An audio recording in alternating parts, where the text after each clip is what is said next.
and forever.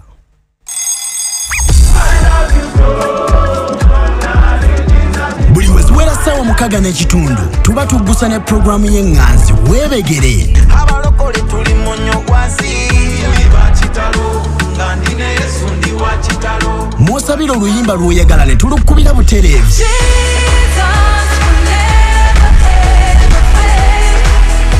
Saba oluyimba olusinza olutendereza n'olwogera eri omwoyo gwo okuyita ku mukutu gwa Facebook ne X app luzanyibwe ku Eternal Life TV now and forever.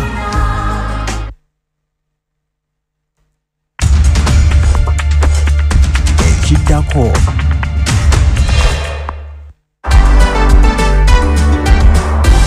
Eternal Life TV now and forever.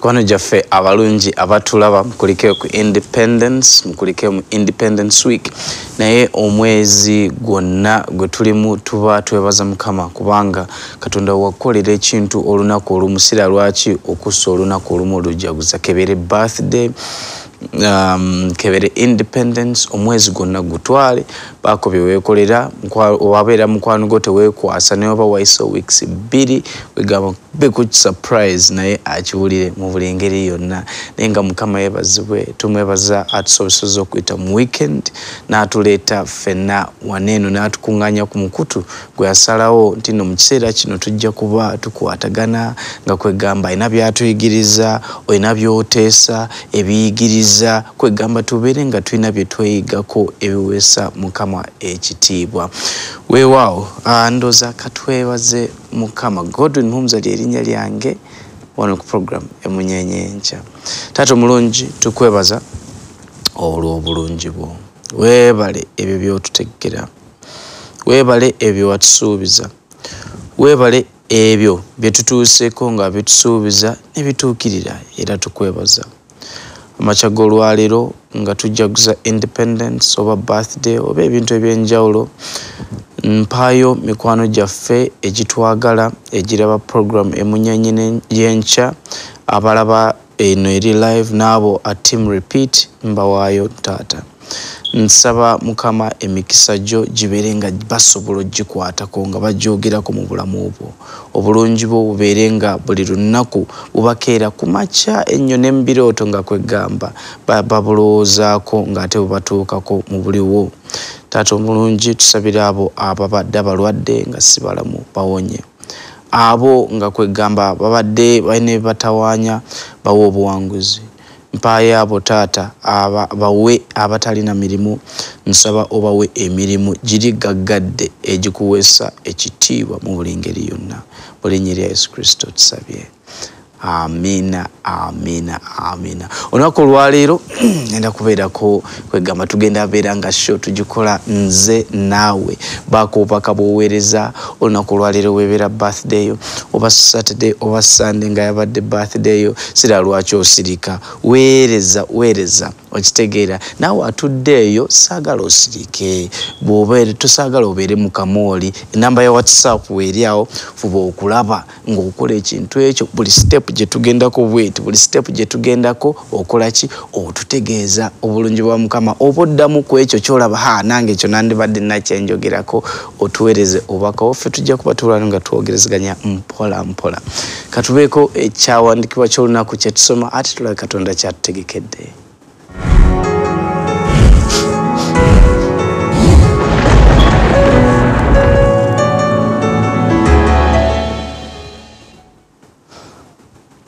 Wow. Ekyandikwa ky'olunaku olwaleero tusome ffe now tulabe ekivudde mu Colossians. That's Colossians chapter 3 verse 23. Colossians chapter 3 verse 23. Kigamba nti whatever you do, work at it with all your heart as working for the Lord, not for human masters. Wow.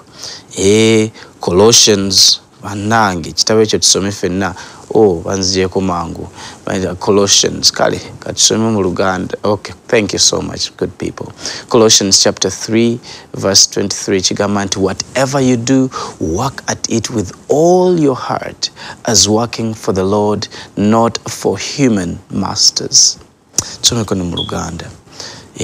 Kirungi nnyo tusomeko ne mu Luganda. Abakolosaayi sura yokusatu n'olwabiri mu ssatu. Yes, Colossians chapter 3 verse 23 kigamba nti buli kye mukola mukikole ng'abakolera Mukama waffe so si bantu. Buli kye mukola mukikole ng'abakolera Mukama waffe so si bantu. Bannange wano nno olunaku olwa Mande lutandikidde mu maanyi.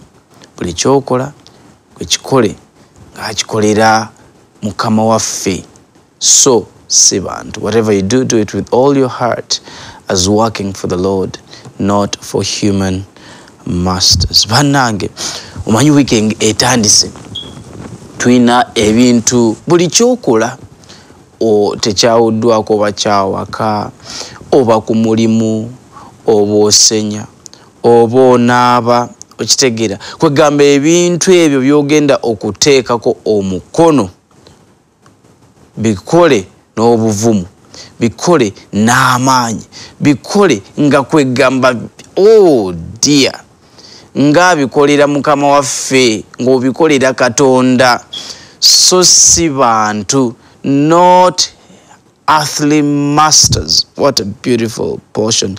Kwegamba version endala zigamba nti as if you're serving God directly.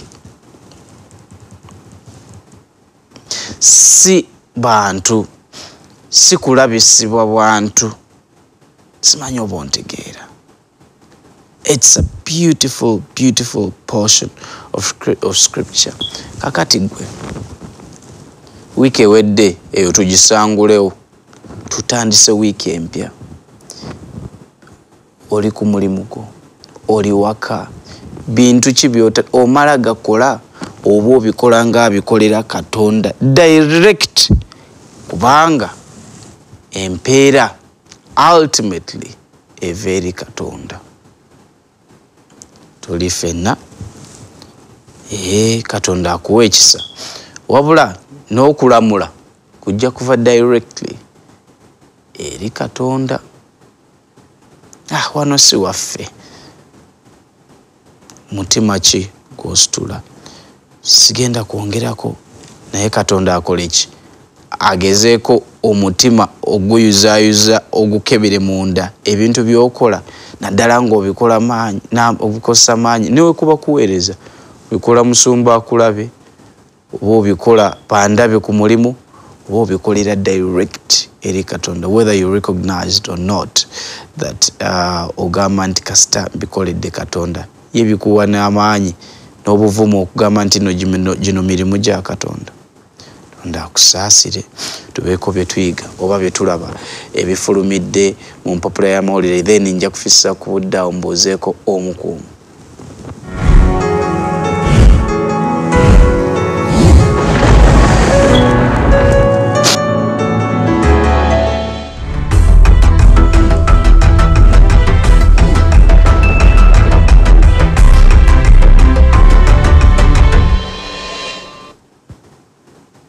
Weewaawo efulumidde mu mpapula z'amawulire olunaku olwaleero kwegamba ebimu bisesa ebimu byewuunyisa. Tuzze tubalaga embeera y'omwala gw'e Nakivubo oba ogumanya omwalo ogwo edda gwakyankalanyanga kwegamba nga tegumala awo ku ssaawa ya Queen ne wabooga bannange ne wabaawo embeera yaliwo ba World Bank netwongera wanono ndi mu New Vision page ey'ekumi nga bw'ogulaba bannaye singa musobola okunfunirayo n'obufaananyi buli nga bwe baatusuubiza bugenda okufaanana gwe ennaku zino abadde ayitako mu kibuga okuva ku paaka empya ndooza kuva ku Kisekka n'ogenda ngadde eno Kisekka n'osemberera ddala eno ngadda ku Kulokutawa naye ng'ogoberera omwalo ogwo wadde ogusanga nga guliko ebibaati naye we twogerera ng'ekitongole ekya NEMA ekikulu ekirabirira kwegamba embeera y'obutonde etwetoolodde kigambye nti nedda omwalo ogwo pulaani ejja kukola ntuufu tejja tukosa tejja kukola ki kwegamba yeevuddeyo bweyogedde kinajjukirwa nti nno omugagga Hamu eyaddaabiriza Nakivubo oba ekisaawe kye Nakivubo na pulaani ze yatulagako awo naye tugenda olaba nga maduuka ate juzi yatulaga ndooza nga waliyo obuloboti obugenda okuba nga bukwata ettaka bukwata omusenyu nga kwegamba obuliyo wansi bukola wansi nga walabika nga kwegamba wootuukayo walinga ebisenge bya hoteeri naye nga birabirira mazzi n'entambula y'amazzi yeeyo kati byebyo nno awo we tutuuse omusingi guugwo n'engera gundi n'engera emitayimbwa egikyeyongerayo waggulu kirabika ogundi omwala guno kwandiba gwa fulaati ng'obusajja bubeera waggulu naye nga bugenda wansi ne butereeza nze naawe naye NEMA evuddeyo negamba it is okay. Lord Mayor yavaayo mwezi ogwa August naku 17 n'agamba bannange twegendereze nnyo tukuuma ebintu byaffe n'avaayo n'abaako byayogera ng'abantu baliwo bagezaako okwebuuza biki ebigenda mu maaso kwegamba abantu ne bagamba olemesa enkulaakulanya biki ne ffenna tuli wano katulinde tulabe kubanga NEMA tulabyeko bangi beegobye mu ntobazi beegobyeko kirabika balina kyebalabe ffe kyetutalabe naye tuna obudde bujja tulamula nze naawe tuli ffenna weewaawo mukama mulungi ekiseera kyonna naye kaakati wano nno we tutuuse waliwo amawulire amalala genjagala okusoma page ey'ekumi era mu lupapula lwennyini lwa New Vision abasuubuzi nno embeera ebatawuseeko bavuddeyo bagambe nedda naffe tulina okusuubula kwe twagala okuyingiramu naye obuzibu bwe tulina nti nno tulina abagagga abakwefuze okusuubula ki omuceere ennaku zino woyingira nga guyingira e Uganda abasuubuzi bagambe nedda tulina ab'ebyobufuzi bayingidde mu betubadde tuwangaliramu betubadde tufunamu ssente gwe fuba okugezaako okusuubula omuceere ogujja ebweru gusinga guva Tanzania waneeno n'oguyingiza e Uganda nga toli munene mu ggwanga muno oyinza ofuna obuzibu juzi wano tulina gwe twalaba gwe bagamba n'emisolo tosasula simanyi obuwumbi oba bwali oba buna oba 10 naye ng'embeera yeeyo gavumenti nevayo negamba nedda ife ono yabadde Mwami Francis Mwebesa trading minister yavuddeyo n'agamba nedda ekyo tetukimanyiiko kubanga yabadde tali waneeno mu kibuga n'agamba nsimanyi naye nina byenkola ebirala nja kuddamu mbinoonyerezeeko naye bannange spokesperson Mwami Kadija yavuddeyo n'agamba bannange naye nga bamukubira naye nga amasimu tagakwata awo nno Mwami Ssekitto yabadde awanda muliro nga alina byayogera n'agamba ekizibu ekiri wano abantu ba bulijjo bagenda babanyigiriza babakuba enkokola banaakola ki bannange nsoma eggulire eddala limu wenjogerera ku page ey'omukaaga wano nno woba olina muganda wo bambi atandise ebibuuzo era ojja tuweerezaako ku kifaananyi kye ndooza tubasabire kubanga bambi batukoze bulungi basomye abamu babadde basomye abamu babadde bali eyo nga kwegamba balina ebibatawaanya ne amidst that abazadde musasudde school fees ne mutuuse okuwangula kubanga abaana bayingidde mu kilaasi wetwogerera nga olunaku olwaleero batandika nga naye obuzibu tukyalina abasomesa abakyali mu kwekalakaasa abamu bagamba n'ebibuuzo byammwe tetugenda kubeerayo nga bakola ki nga babikuuma kati nno nze naawe tuli mu Daily Monitor page ya 6 neggulire eryo bambi Katonda atuyambe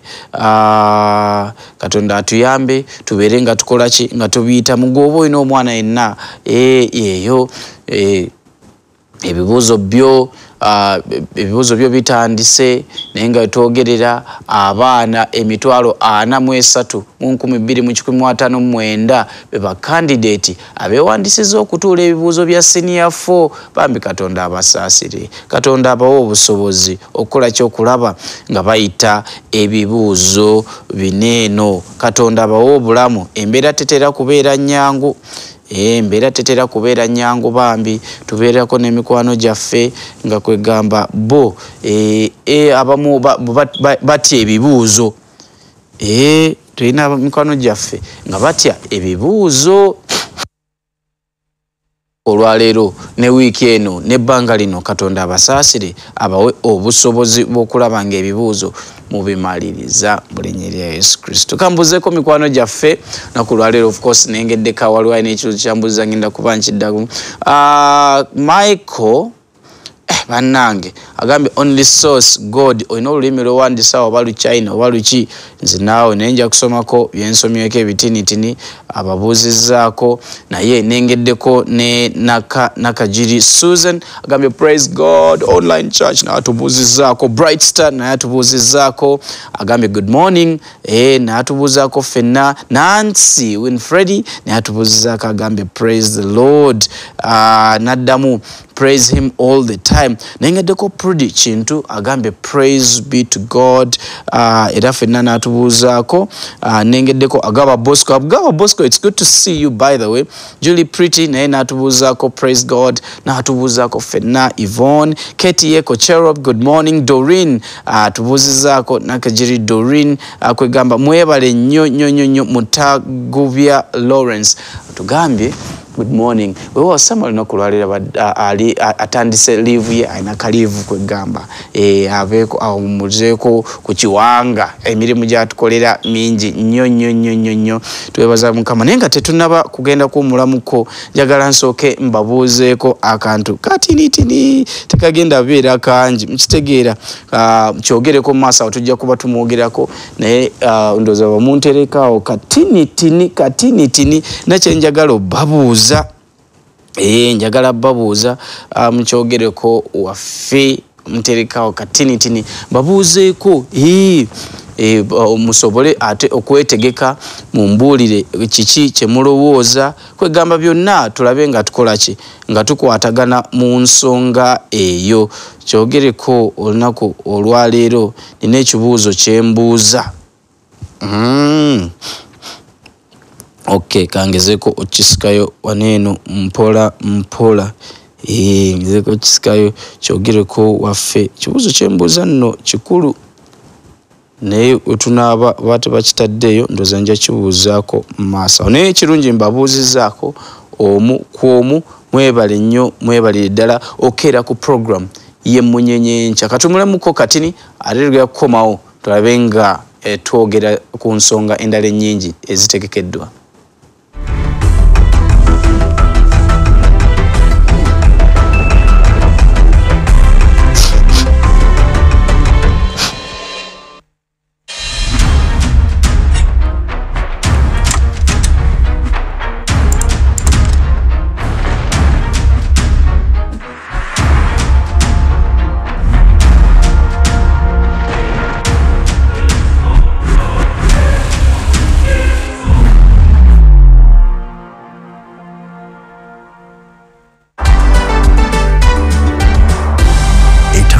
TV, now and forever. bw'aba taasirike ku lwaffe naffe tusazeewo tetuusirike ku lulwe. Yino program ng'ekuleeteddwa Mwoyo Mutukuvu nanti yeerondedde abo abasazeewo obutasirika ku lw'ekitiibwa kya Mukama waffe Yesu Kristo. Laba bwe baawangula omulabe Sitaani. Buli lwa bbalaza n'olwokubiri ssaawa 3 paka ssaawa 4 ez'ekiro mu program ku lulwe siisirike wano wokka ku Eternal Life TV.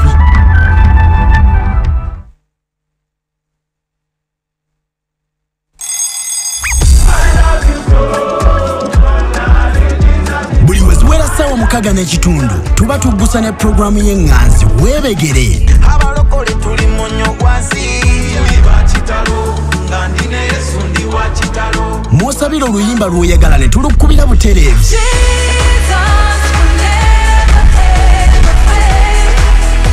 Saba oluyimba olusinza olutendereza n'olwogera eri omwoyo gwo okuyita ku mukutu gwa Facebook ne X app luzanyibwe ku Eternal Life TV now and forever.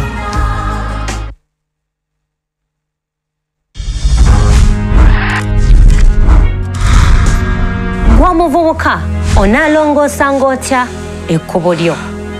Ye ate weekuumya otya mu mulembe guno ogukyamye? Omuvubuka atuukiridde mu kigera kya Kristo yaliwa? Yokaana 15 olunyiriri olusooka Kristo atugamba nti nze muzabbibu ogw'amazima ne kitange ye mulimi. Buli ttabi eriri mu nze eritabala bibala aliriggyawo, na buli eribala ebibala alirirongoosa lyeyongerenga okubala. Tukuleetedde programu yo enganzi emizabbibu.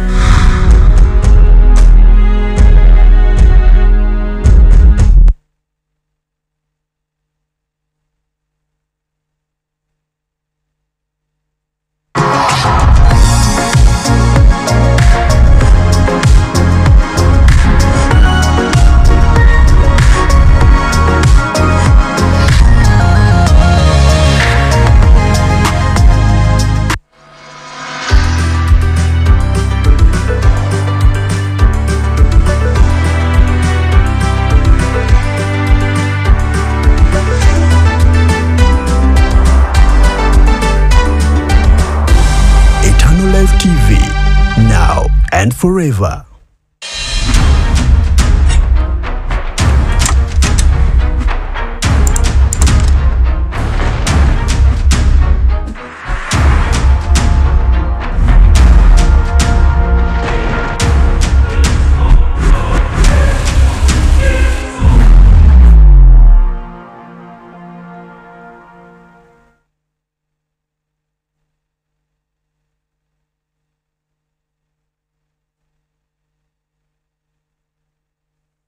Nemuwaayo gamba wow nemuwulira ekirowoozo Katonda kye yateeka ku mutima gwa musumba ffe Musumba Tom.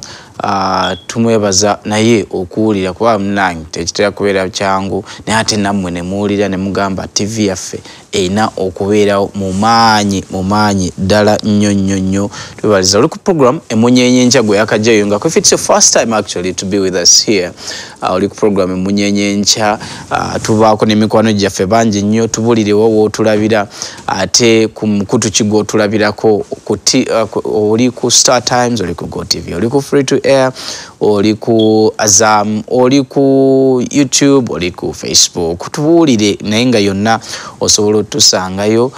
Ekyo that's number 1. Wabula number 2, maaso tugenda kubeera nga tujaguza mikwano gyaffe abalungi ababadde nga birthday yaabwe yabadde oba yaleero oba yabadde ya lunaku lwajjo.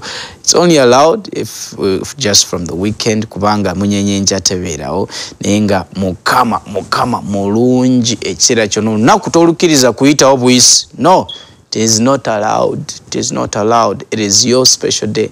Atena inonyerezaako mikwano gyo egikwetolodde webanga birthday yawe.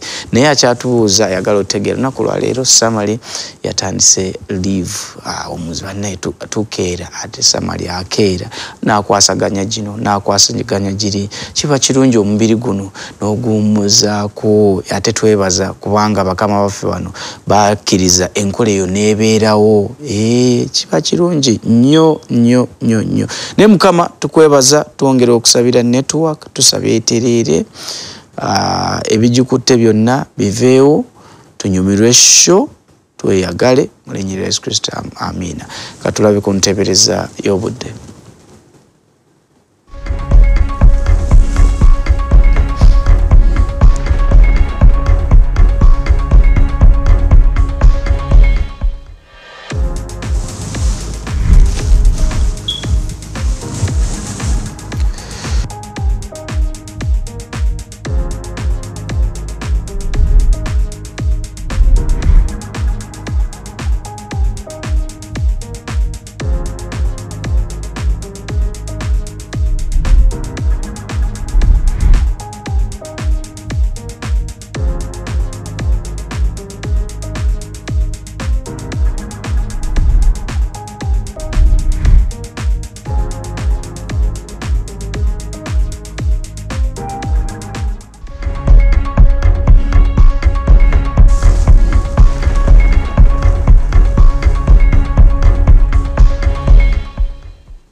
Wow, entebereza y'obudde bwetyo bwegenda okubeera naye enkuba ebadde tusabudde weekend eno kambabuulire.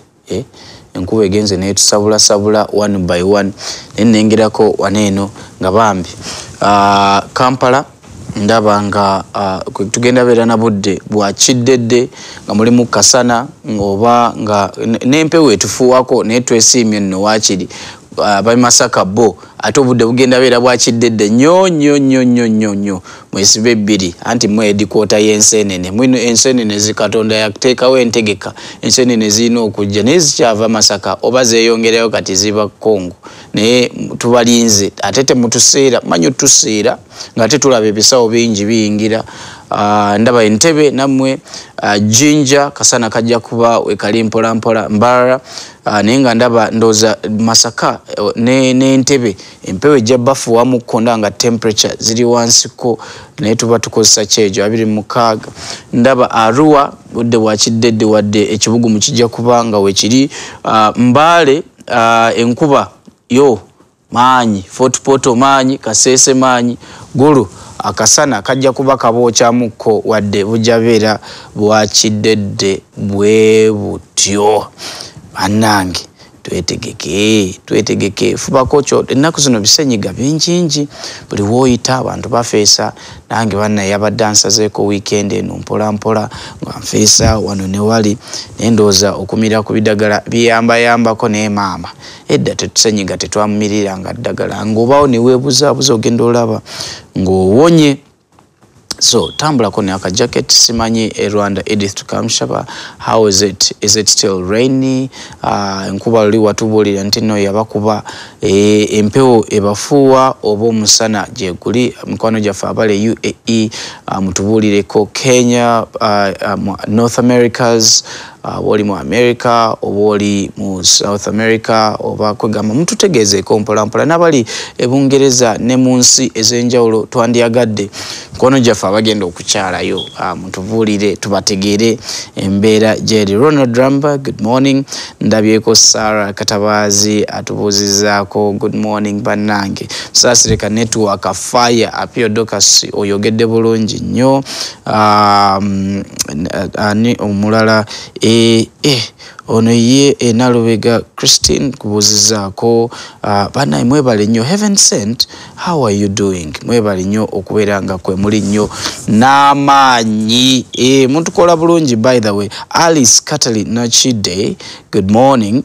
Oli otya? Apio nkubuuziza tubuuzaako legend waffe otukola bulungi Edith Kamshaba good morning Isoba Jen oli otya ababuuzizaako mwena team emunyenye yencha Rich Praise oyo nalulungi wa kuno mwana muwala waffe student gwe mudaba naye miggo myerere Rich Praise good morning Mtagubya Lawrence oli otya bangi nnyo Dorin good morning nawe bannange naye nga mbabulidde nange nengeddeko mu byuma nga bakafulu aliyo babinyola okulaba nga ki nga network tetutawaanya nga etambula bulungi otherwise good morning Pite Raho good morning Bonjour Ronald Dramba family katusubire eri bulungi mbuzako n'emikwano gyaffe Sylvia muli mutya Lilian Namara Julie Favor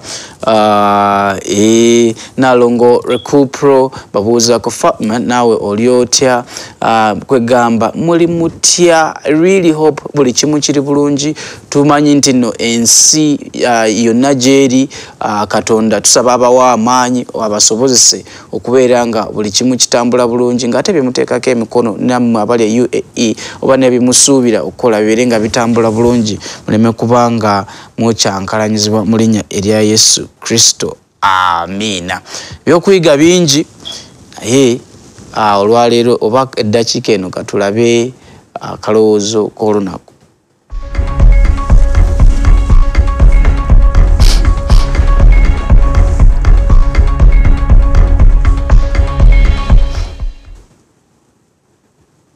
weewaawo kalowoozo k'olunaku olwaleero tekali wala nnyo kwegamba kali awo mukwano gwaffe alina byatugamba naye katukasome Bishop T.D. Jakes today na byatugamba T.D. Jakes atugambe if you can't figure out your purpose figure out your passion if you can't figure out your purpose figure out your passion mukama wa amaanyi ekiseera kino oba tosobola kwegamba kutegeera oba kuzuula nsonga lwaki bakutonda kiki ekikuvuga kiki kwegamba kyolowooza nti nno yensonga lwaki wateekebwa ku nsi kuno gezaako okuzuula oba okutunuulira mu ebyo ebikusanyusa oba byoyagala oba obikola ng'obyenyumirizaamu nnyo tulina abantu bambi nga bo wekituuka kukulabirira abaana bambi nga bo balabira ddala nga bakikola nga teri mulala so akikola nga bo abalala wekuba kufumba woowe tobeesimbamu nga gwowoofumba ebyo biyinza n'okwonooneka in fact n'abantu bakubuulirira oba ogwafumba ewaka bagamba nedda oba otandika okubalaba nga beebuzaabuza waliwo abantu abamu nga kwegamba naye towulira bubi nnyo in any case if you're ever in a situation nga tomanyi nsonga lwaki bakutonda njagala nkutuzeemu amaanyi nti nno n'abo boolaba nti beezudde tekyali bwe kityo batandika mpola ogenda olaba nga bakola kino ne bayita eno Katonda alina ebifo ebimu byakuyisaamu nga amazima biyinza okuba nga tebirabika nga ebikutunuza eyo ebikusongera eyo gye wakola ki ensonga lwaki wateekebwawo ku nsi naye Katonda akusaasire guma kubanga tulabyeko mu Bayibuli nga waliwo abayita eno tulaba Yosefu ng'ayita eno bannange olaba Daniel ng'ayita eno olaba abantu nga balina gye bayita nga olaba banyigirizibwa naye gye kiggweera nga kumbe Katonda akutegeka kati essaawa zino simanyi wooli weezudde oba Katonda akyalina byanyiga waliwo abantu abamu nga kwegamba gw'okwezuula ng'olina amaanyi osobola okukola emirimu nga Katonda alina okusindikako eyo naawe ne weezuula n'ogamba waawo nali simanyi nti nno nina amaanyi bwe gati okitegeera so Katonda akusaasire okusingira ddala akusobozese okulaba ng'okola ki nga weezuula naye ebintu ebimu oba kambuyite some of the tips Katonda ze atulekera mu bulamu bwaffe kwe kulaba ebyo bye twenyumirizaamu nga tukola oba nga tubikola nga bitwanguyira okukola okusinga abalala ate we tuba tubikola mwana wattu binza okuba tebitwanguyira naye ng'engeri gye tubikolamu bisukulumamu okusinga abalala nga n'abantu bakwegomba beebuuza naye ekintu kino okikola otya okola otya ebintu bino osomesa otya ng'abaana gwe obeera osomesa bambi babeera bataddeyo omutima they pay attention banaye nga gwe bw'osiimuula teri muntu mulala tulina abantu abamu nga wiiki yo etandikidde ngeno birthday wiiki yo Betty ye yatandikidde dda mu maanyi agambye ababuuzizaako mwenna olunaku olwaleero eno birthday week kambuzeko ne mikwano gyaffe nga sinnagenda wala waliwo atubuuzizaako agambe wano praise God rich praise atubuuzizaako namubuuziza nange mwampulidde kitegeera ndabyeka ani wano eno birthday zo nnyingi nnyo tugenda laba nga tujaguza birthday mu budakiika obutinitini maaso n'ekibuuzo kiri nti gwe otunuddemu onoonyezaako mu contacts zo wali emabega okulaba oba olina ku mikwano gyo egijaguza birthday zaabwe olunaku olwaleero if not nkusaba okusse obudakiika buno onoonyerezeeko ofune n'akafaananyi akalungi mwana tukatuweereze tulabe nga tukola ki tulabe nga tukateekayo mu maanyi mukwano gwo naye asanyukire mu maanyi tulabe nga tukola ki ng'ate naye kimukola bulungi why not why otherwise birthday moment yeddako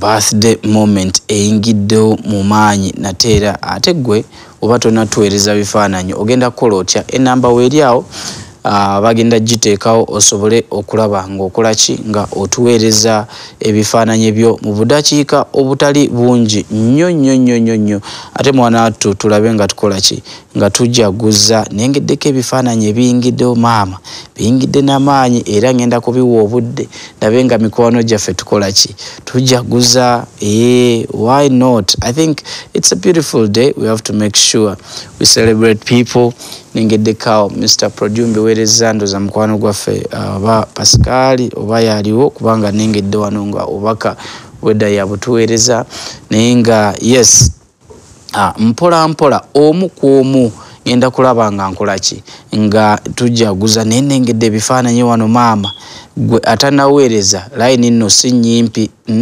layini si nnyimpi nnyo fuba okulaba ng'okola ki nga obiweereza kimu ku kimu naye nga manya nti nno olunaku olwaleero layini y'amaanyi ate ennungi omu ku omu gwe oba oli redde ng'ombuulira ng'ate tumuteekayo n'amaanyi nengeddeko abaana banenengeddeko mami ate nengeddeko ani bannange olunaku olwaleero lwakujjaguliza ddala mu maanyi nengeddeko mami gwe baweereza I love her so much why not why nzaani akola omusango gw'okulaba ng'ebifaananyi tetubabiweereza nengeddeko n'omulala mukwano gwaffe kwegamba nga ye ali mu bibuuzo naye maama waliwo olunaku ndooza lwe yali asoma ebitabo ne bamukuba ekifaananyi kiri nga ndooza n'ebikoko babireeta why not oyo nno anti tutandise oyo gwolaba obubaka obumugiddeko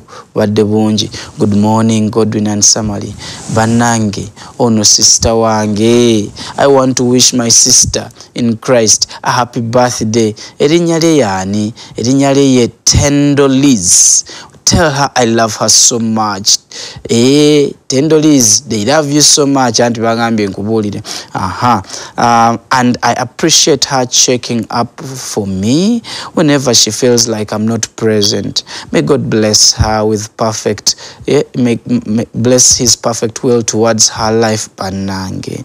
Birthday wishes from Martha Teopista twatandise dda Mathatio Pista ye atandise olunaku luno n'atuweereza birthday naye maama gwe baweereza birthday naye omulaba ayakaayaka olunaku yalwetegekera dda. Please receive your birthday wishes. Awo nno tutandise tugenda mu maaso. Ani oyo omulala oyo gwe mulaba nalulungi is none other than kandabe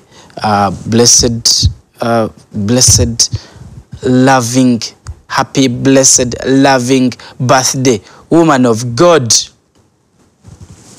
Saga n'okusaaga tutandisa nti olwo blessed loving woman of God.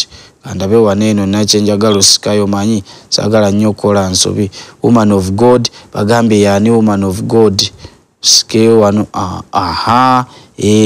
obubaka happy blessed birthday loving woman of God Namatovu Sarah. We want to take this opportunity to thank you for your new age.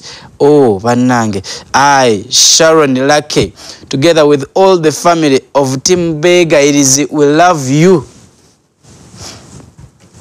Nze naawe siraba lwaki naawe teweeyunga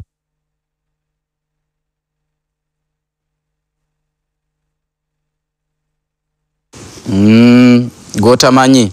It's very okay gwe kyolina okukola buli gwe mpishinga birthday nga naawe oweereza obubaka ng'ogamba happy birthday weetegese ndeete leeta.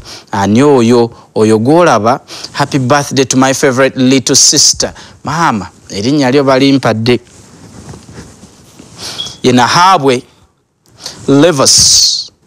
You are such a wonderful person and deserve much happiness on your special day. You make our family brighter. Your love and faith.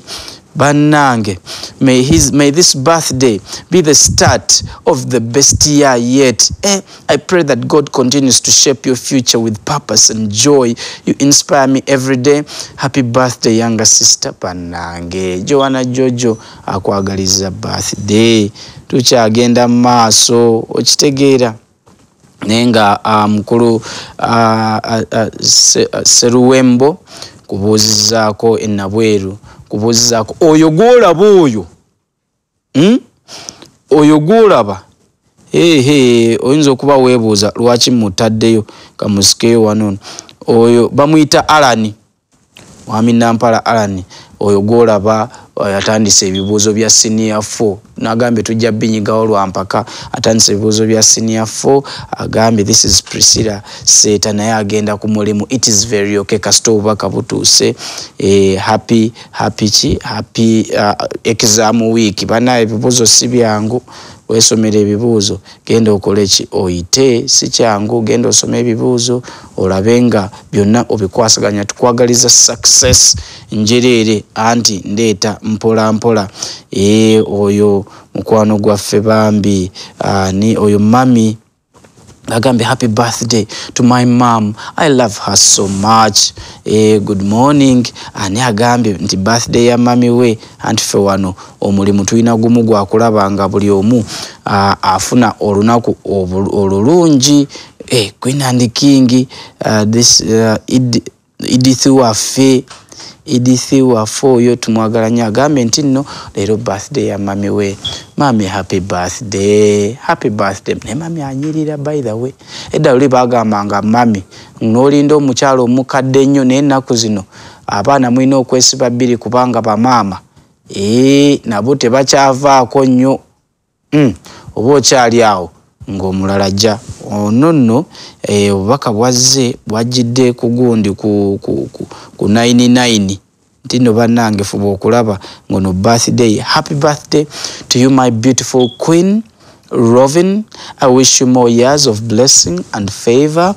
May God fill your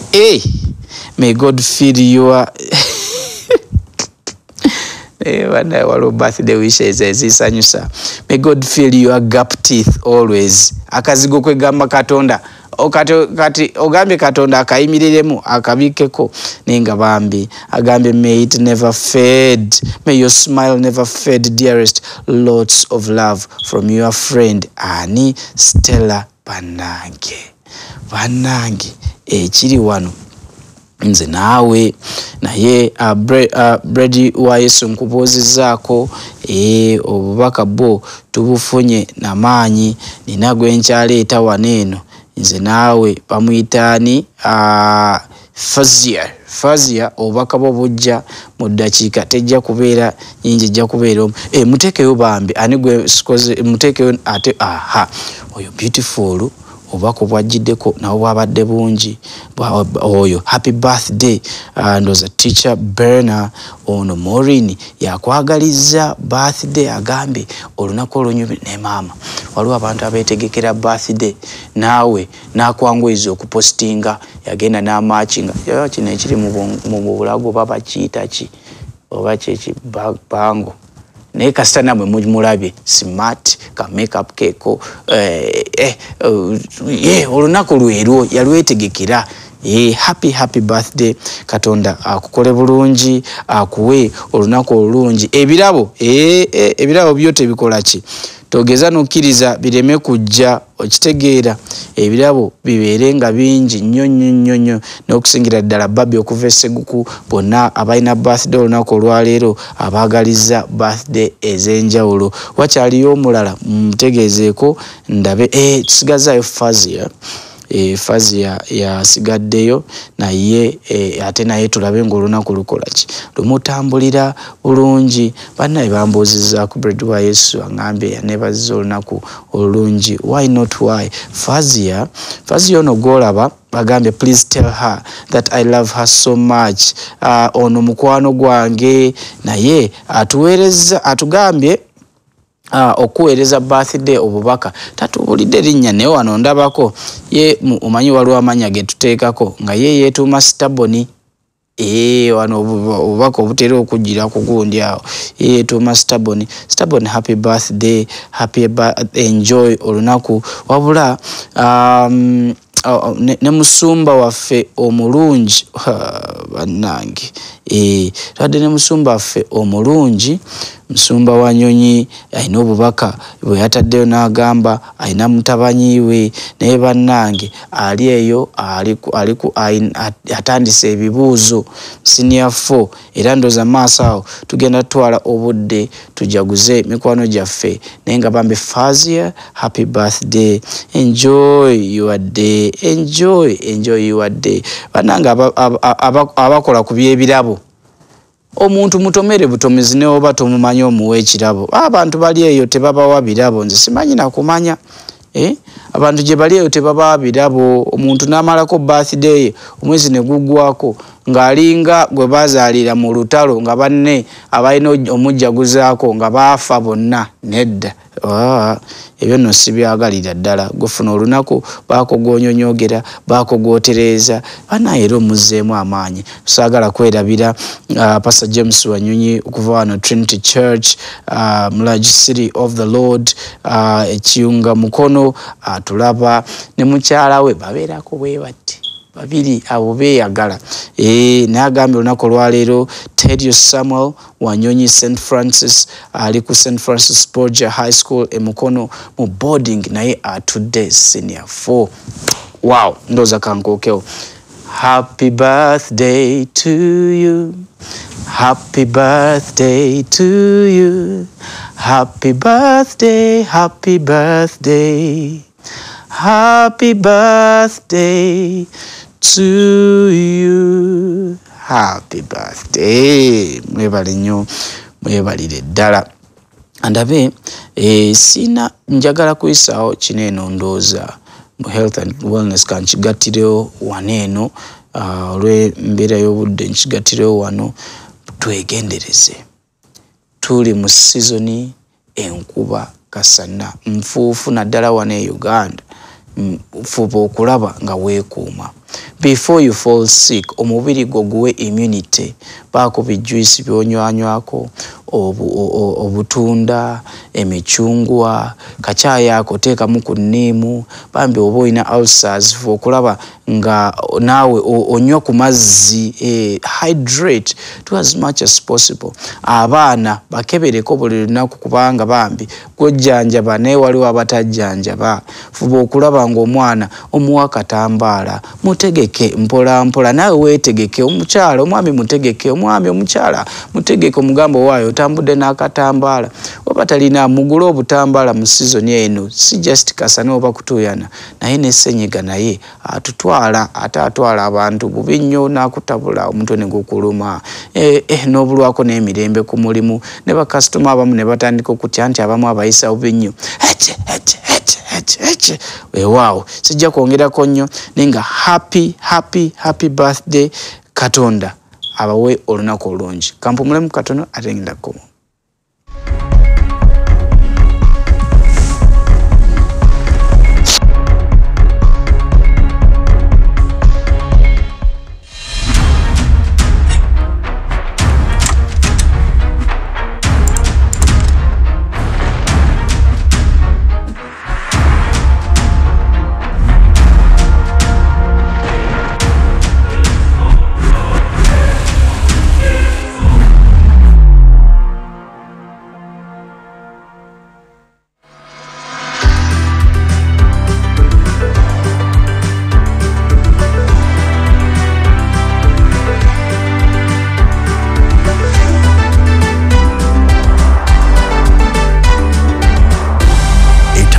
TV, now and forever.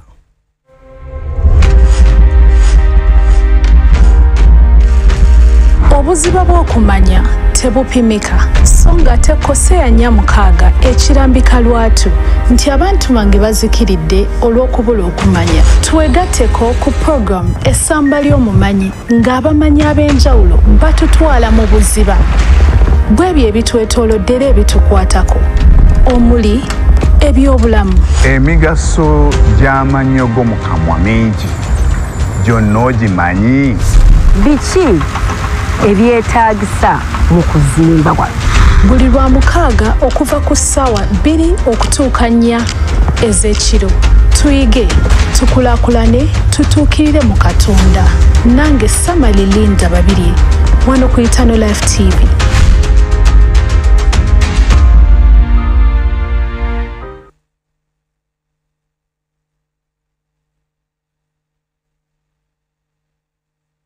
Musumba, omwami wange amaze ebbanga ddene nga mwenzi.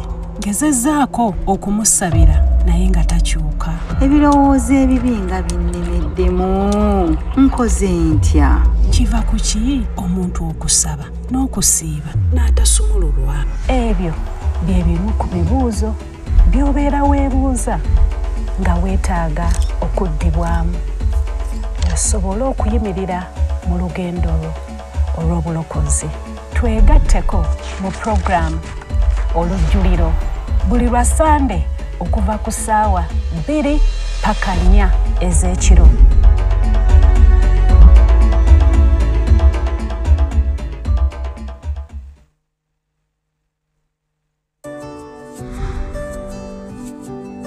Olubereberye essuula ey'okubiri olunyiriri olw'18 Mukama n'alaba nga si kirungi omuntu okubeera yekka, n'amukolera omubeezi amusaanira.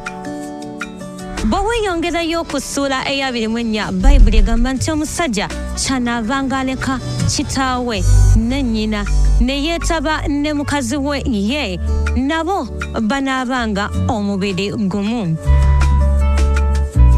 Nkwaniriza ku program Mukama akikoze buli lwa Sande essaawa 11 paka ssaawa 12. Program tugenda okuleetera abantu abasazeewo okwetwalira obufumbo obutukuvu. Nkutwala gwe Joanita Namutebi okuba mukazi wange. Oyige ngate bw'onyumirwa nange omuweerezawo Esther Naradda ku Eternal Life TV. Tojisuwa.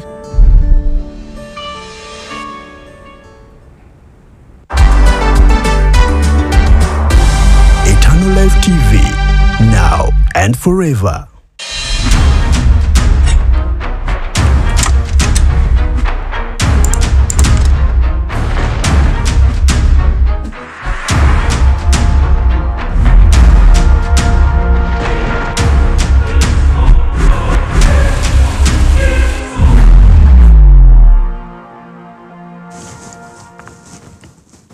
Yes, ku program emunyenye ncha kwetuli nyo n'amaanyi kuva ku saa 12 program eno yatandikidde paka wenagwera ku ssaawa ebbiri ez'okumakya wano e Uganda ne mutusaasire bannange network yo badefuse network really tumanyi nti no bagikwasaganya mpola mpola so kutegeeza oba eteredde ate tulaye nga tukola ki nga bivon kitegeera bambi katulabe nga bagikwasaganya mpola mbalabe nga emisinde gye badduka okulabanga bagitereeza Katonda tusaasire naye munanga olumu ebyuma oyinza okubanga wano obiraba nga bitambula naye nga ate biralamuko ababifuna sigino byenjawulo naye tutegeezeeko naawe atulabira ku TV ez'enjawulo oba bwe buzibu bwe bumu naye nga at least batulaga nti n'abamu kyateredde naye ate walala kyafunyemu obuzibu naye nga bambi bagitereeza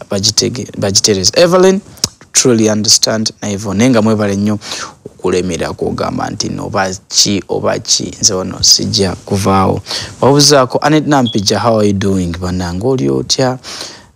Good to see you Doreen Mukisa Akiki Msiita, good morning. Doreen na by the weekend eno weekend eno nabaddeke Fort Portal eyo mukama mulungi yes kyekirala naye oluguudo kwano gyaffe abagende Fort Portal Katonda abasaasire naye nga waliwo welunaggwa ate mwabajja okuba lujja kubanga olugenda mu ggulu ate balukoze bulungi naye ate walala we bakyakola ebinnya bingi yo bingi. I don't think there's a road in Uganda which is like that. Kalubeere lwa ttaka kitegeera wange no badde bakoze eki bagitereezezaamu naye katutambuleko mpola mpola tulabe program z'olunaku lwaleero gwe nno ali eyo ng'oyagala okulanga okola ki ng'otweyungako olunaku lwaleero osobola okujja wano emutundwe kuva ku ssaawa 3:30 paka 5:00 ez'okumakya jangu otweyungeko nga wetukoola mukama naawe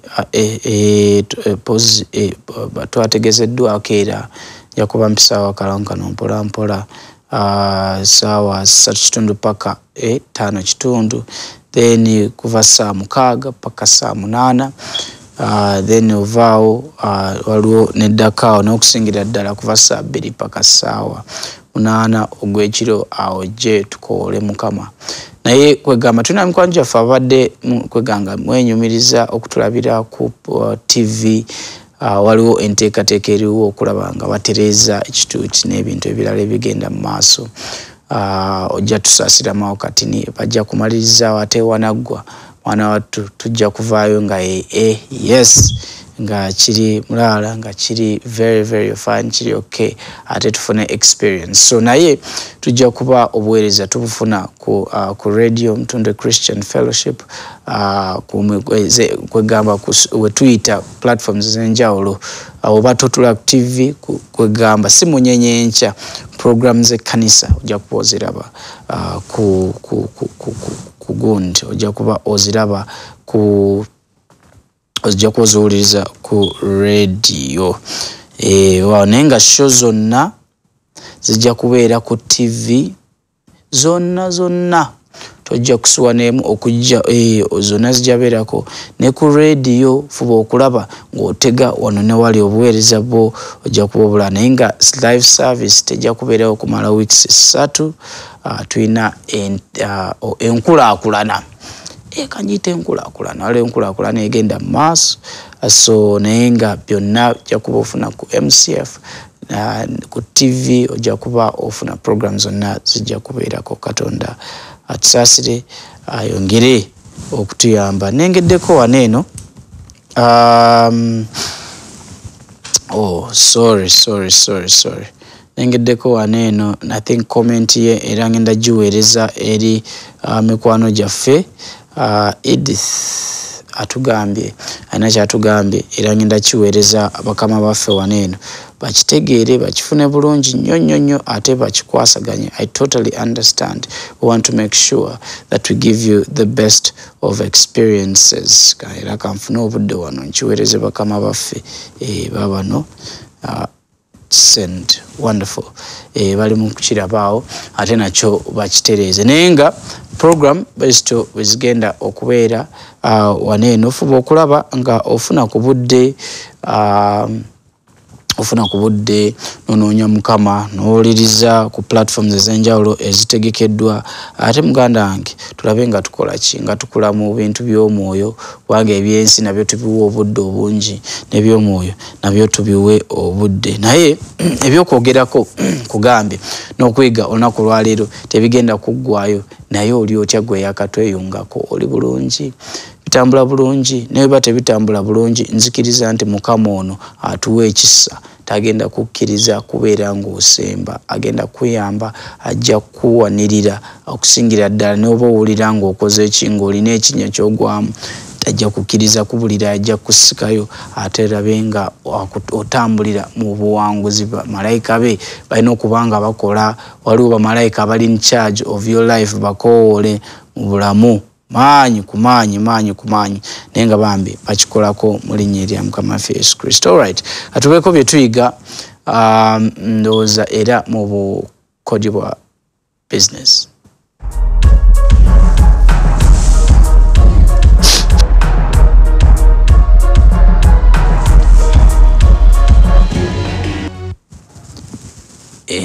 Olunaku olwaleero mu bukodyo bwa business bintu bingi byetugenda okwogerako ebintu bingi ebituyita mu maaso ne tutya ntugamba oba tukole tutya ne twebuuza tulina kutabulwa kubanga tulina abantu already obulamu nga babuyitamu nga balina ensobi ze baakola ne babaako bye bayiga. Tokola nsobi ze ezimu, yiga kati wenyigirize kati olema ate kudda maaso ogambe singa ane nga tuwuliriza obukodyo bwa business bungi obukodyo tuwuliriza bungi. Olunaku olwaleero kamba the best time to invest is today. Gwe anoonya olunaku lw'onaasiga ensimbi zo olunaku olulungi leero naye ng'onoonyereza olunaku olulala olulungi ekizibu lwayiseewo lwabadde lwajjo naye olunaku olulungi lwaleero osige ku nsimbi zo osige okunoonyereza okumanya biki naye nga bino njagala kubaako byempisaawo. Ekisooka woba osiga tandika mpola newe kiba kifuna kiralu oli ne bwakwegayirira atya tandika mpola ate okusinziira ku nfunayo. Woba olina akakadde olina kugamba kino kifuna teekamu kakadde mugambe sooka oteekemu 2 weesirikire olira teekamu meka 2 wanga webiyiika olabe nti nno kale akakadde kange tekagenze webifuna nga bireese 5,000 awo olyoka oyongeremu emirala 3 sigamba oweza 5 kugamba oba wasizeemu 2 kati siga 3 era tosiga kakadde olina okusigala ekisengeko weesigamu obulungi si kino ekibadde kinyiga Abannayuganda oba ekikyabanyiga. That is number 1.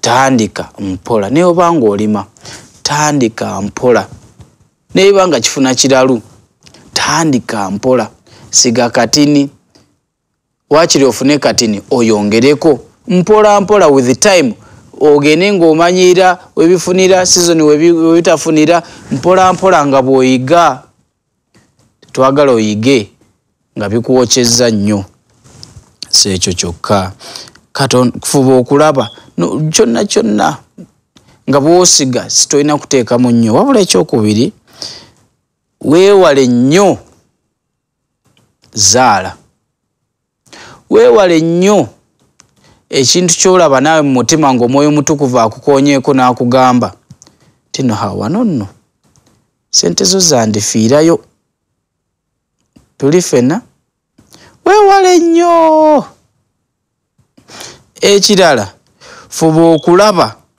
nga woosiga ensimbi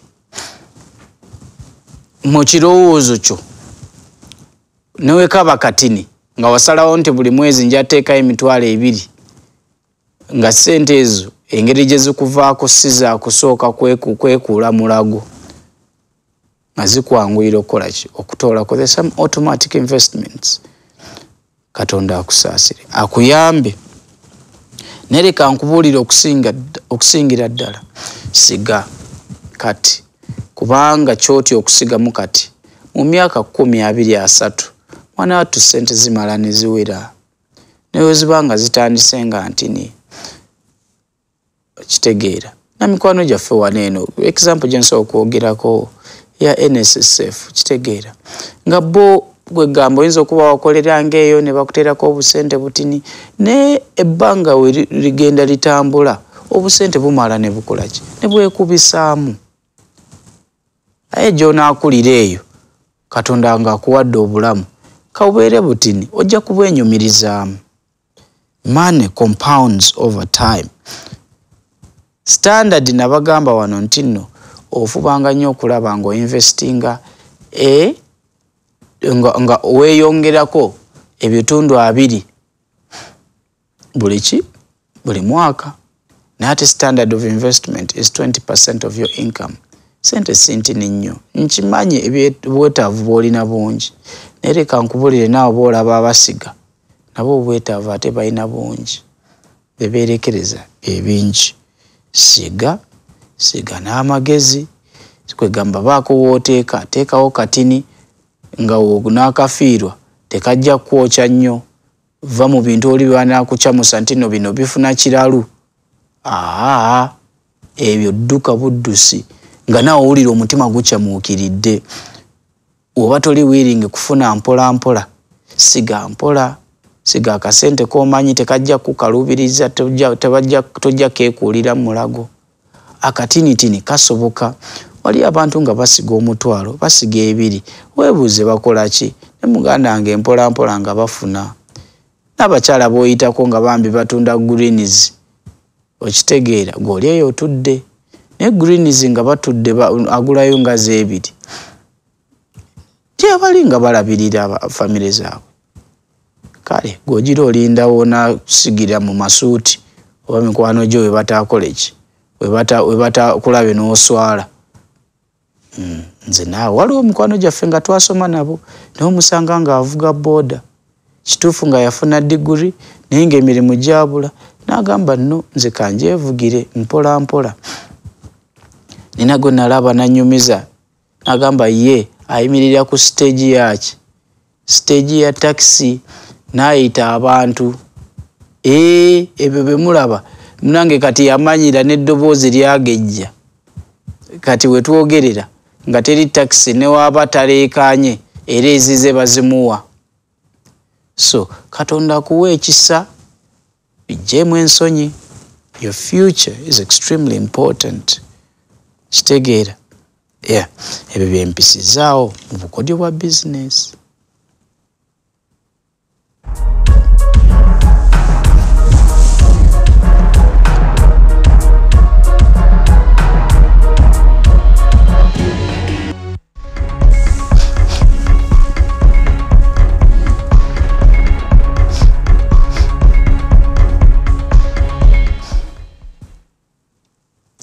Keju Martin Luther atugambye ye waali tatera kufuna MCF enda kufuna no details wa also gifunira ku app eyenjawulo ate abali mu febe enjawulo musobola okufuna MCF so kufuna ka app ako bagenda kumpa wano obubaka ate ndabe engeri gy'osobola okubanga oleme otufuna oleme kusubwa program ezenjawulo. Yes mukama mulungi ekiseera kyonna naye nga bambi mwebale nnyo okubanga muwaguza mulemeddeko nga mumpaniridde bambi aye mukola bulungi ze bino bye binsanyusa kumanya nti nno ndina emikwano gyaffe ate tulaba program ennungi ey'amaanyi kyogereko speed kyogereko eyaffe ey'amaanyi olunaku olwaleero mbuuza singa Uganda eno baddamu ne bagiwa erinnya eripya singa Uganda yaffe baddamu ne bagiwa erinnya eripya gwolooza linnya ki lyewandiwaddeyo linnya ki lyewandiwaddeyo nkubuuziza singa Uganda bagambe naye tuteesa tugiwa erinnya eddala gwe linnya ki lyewandituwadde linnya ki lyewandigambye nze nina erinnya kuva dda nayagalanga Uganda bagikyuse nze nina erinnya tukolera ekintu kimu bire ku ssimu awo mangu ddala nnyo jakuba ngikwata wano eno eya WhatsApp oba si kyo otuweereze obubaka Uganda singa bagikyusa bateesa tukeera olumu ate oza tusaaga eri baali bagiyita kiye nga tebanagifuula Burkina Faso baali bagiyita mukama nsaasirwe awenjerabidde Burkina Faso si baali bagiyita baddamu ne balituuma wajiwe erinnya lya Burkina Faso era tujjukira waneeno eri baali bagiyita Zaire ne bagikyusa ne bagiwa Democratic Republic of Congo okitegeera nsi kyendala gye bakyusaawo ensi nno gye ziri mpola mpola waliwo obweyawuddeko waliwo obwetengudde bwe butyo naye singa Uganda bakola ki bagikyusa abagikyusa ne bagamba muno tugiwa erinnya eddala bandigiwadde erinnya ki ate gwe erinnya ki lyewanditubuulidde n'ogamba nti napaana singa bataddewo ekiteeso mutuweereze obubaka twagala kukyusa erinnya ly'eggwanga lyaffe lino erinnya ki lyewandiwaddeyo kasimuko weekali bireka WhatsApp nja kuba ngakwata wano mpola mpola ate si ekyo kyokka nja kuba kwegamba obubaka bwaffe mbusoma mu buliwo mu maanyi ddala nsobole okulaba nga nkola ki nga mikwano gyaffe tugifuna wabula ne Bread wa Yesu obubaka mbulabye jakuba nga nkwasaganya mpola mpola mu maaso awo ne Katonda atuwe ekisa baali bagiyita Republic of Upper Volta bali bagiyita naye omwami oyo gwe twalaba wiiki ewedde mwami Thomas Sankara n'ayisa ekiteeso n'agamba nedda apaana tugikyuse n'agiyita Burkina Faso esamba omupiira bannange waliwo ekisajja ekyali kisamba omupiira nga kikona dance nabo bakyagenda wa naye bantu bakula weewaawo essimu z'okweziri osobola okutegezaako era mu kisaasire naye nga nze nkimanyi nti nno message bombulaba mpola mpola abatulabira ku screen ku TV ez'enjawulo nja kuba nkoze eki mbawulira wano tuukirizibwa twasalawo teri kusigala mu kamooli olina kutuweereza message olina otusindikukubira amasimu teri kusigala mu kamooli anytime from now that guys Zaire yeyo kati gye bayita DRC nkimanyi kanenga nkimanyi tulika baliko tuli bangi nnyo mudakika ntini nnyo tujja kuba twewangulira ku kasente why not why okitegeera waliwo yagamba naye akasente by the way kabulira wakasente kwekali nnyo bannange Katonda atusaasire nenga kwetuli nnyo alright nga bootereza ekintu ekinaye booteesa nja kuba mbalinze mu ngeri enjawulo so tuweereza obubaka oba n'ogenda ku community mpola mpola n'otubuulira ntugamba waayi tulina beera bwe tuti yoyo kyogereko waffe olunaku lwaleero kubanga tuli mu Independence Month sawa yonna olayinza okuvaayo n'agamba nedda nendoza Uganda eno yetaga kukyusa mpola tujiwe erinnya eddala. No. I mean, it's possible. Maybe myaka nga 10 maaso oba tuyinza ogamba naye Uganda yafeeyo tugireke. Gwoba oli wa kiteeso nti Uganda tugireke nga tugirekerayo. Tebagenda gikyusa just tuli mu kyogereko. Omanyi munange olumu ebintu bimanyi okujja nabo tebakiraba nti nno kijja kujja maasawo. Ne ndoza kiseera tuwangulireko akasente speed mpola ana nkitegeera. Edith webale nnyo okubeerako, Katonda akuwe ekisa akusobozese okuwangula mu byonna byokola nenga tweyanziza okuwaguza one by one. Alright. Doreen kutumiddeko nkubuzaako mu dakiika butini nnyo tugenda kwewangulira ssente. Go amasimu ndoza ngenda gagulawo mpola nensaasidde emikwano gyaffe nga network ebatawaanya obubaka bwo tubulaba. Naye mbategeeza nti nno mikwano gyaffe abalungi abali mu byuma eyo nga ebakyuse eno bakola ki babikwasaganya mpola okulaba nga bambi ate tufuna experience ennungiko. Katonda tusaasire ayongere okutuwa ekisa. Yes. Nabanga baina kyebakoze wano. Rich Kelly, good morning. Oliotya twadde twakusubiddwa dda, but it's good to see that you are around. Alright. Ekibuuzo kyempisaawo nakola kyokuwangula kasente fe wetuli nnyo kwe kuba bukubi essimu ambuulire twatula lunaku lwa Mande salwaki omutwalo tegukusulamu awo mpola oba tegukukeeramu olabe ng'ekyenkya okola ki otambula nakyo. Olunaku luba lukukeeredde nga it's a Monday n'ogamba gwe kuba kuba essimu nze nkuba ekibuuzo wano eno olabe oba yeggwe wiina oba oddayo ne weebika bulangiti anti mwana ekitwalo kyo kyazze. Naye nga mwebale nebaza ne management teekawo embeera eno okulaba nga tukola ki nga tuwangula. It's a very good thing by the way okulaba nga tulina mikwalo gyaffe eyo. It's not a lot of money naye nga bambi zitusanyusa nnyo. Life Chair Oliotya kubuuzeeko by the way I've noticed olunaku lwaleero mbadde sikubuuzizaako.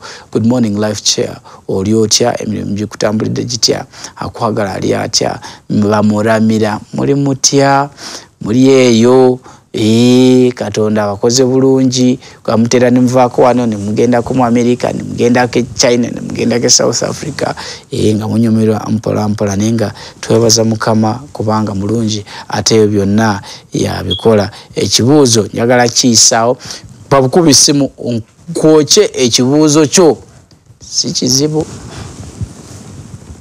naye nakyo si kyangu. Tekigenda beera kizibu naye ate tekijja beera kyangu nnyo. Bankwoche ekibuuzo tulabe nga kwegamba ovaawo nga weewangulidde mu maanyi nnyo. Maasawo tulina omulamwa gwe tujja okuba nga twogerako. Kato Justy ankubuuzizaako. Tulina omulamwa gwe tugenda obeera nga twogerako ate tulabe nga tulina bye tuyiga kubanga Katonda atutegekera, Katonda atukola bulungi, tulabe nga tuyiga, tulabe nga twongerwako, tulabe nga kwegamba yes Bright Star tukomyewo mu maanyi engambye bali wano bakola buli kimu okulanga tukola ki nga tuyiga, bakola buli kimu okulanga kwegamba tufuna experience ennungi. Mabega wali nabuuziza nti nno gwe oba yabadde kyogereko nti Uganda singa baddamu bagamba nti twagala gikyusa linnya gwe linnya kiri wandi waddeyo yo wali okirowooza nako naye mbagamba nti no watulina mikwano gyaffe nga kwegamba bo baali tebagikiraba naye aba Burkina Faso baali bayitibwa Upper Volta ne tulaba Democratic Republic of Congo baali babayita Zaire erimu nange ne bikyukamu kati nawo ne bafuna amannya amapya ne wano Uganda tekigenda kubeerawo simanyi naye tugamba singa kibaawo ne babuuza abana Uganda nti nno naye Uganda twagala giwa linnya ppya tugiwe linnya ki nze naawe oba osirika busirisi n'ogamba lyonna lyemufunye nze sifaayo kyengenda okukola ngenda kuwumulamu ku katini bakasente ko kakyaliwo ate nkomewo tweyongere okuwayamu okubaako bye tuyiga mu ntegeka Katonda gy'atekedde kubanga ayagala tulabe nga tukola ki nga tukula mu mwoyo tweyisa bulungi kwegamba tumukiikirira buli wamu nga buli kimu kye tukola tukikolera ye kampolemuko ate nkomewo mu buddakiika obutagenda kubeera bungi nnyo.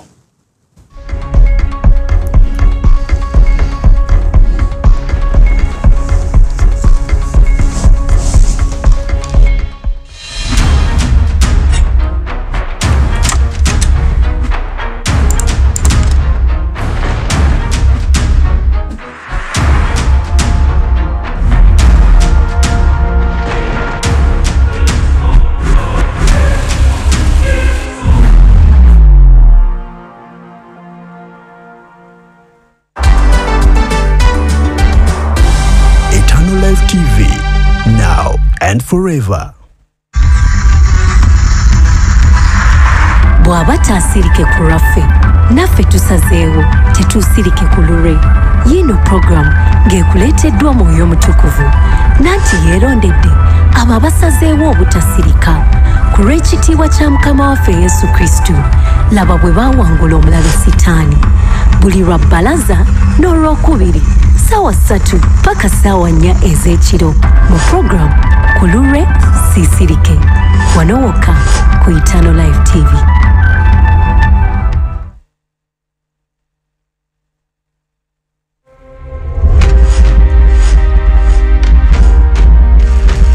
Obuziba bw'okumanya tebupimika so nga tekoseya 46 ekirambika lwatu nti abantu bange bazikiridde olw'okubula okumanya. Twegatteko ku program essamba ly'omumanyi ng'abamanyi ab'enjawulo batutwala mu buziba bw'ebyo ebitwetooloddera ebitukwatako omuli ebyobulamu. Emigaso gy'amannyo g'omu kamwa mingi gyonna ogimanyi?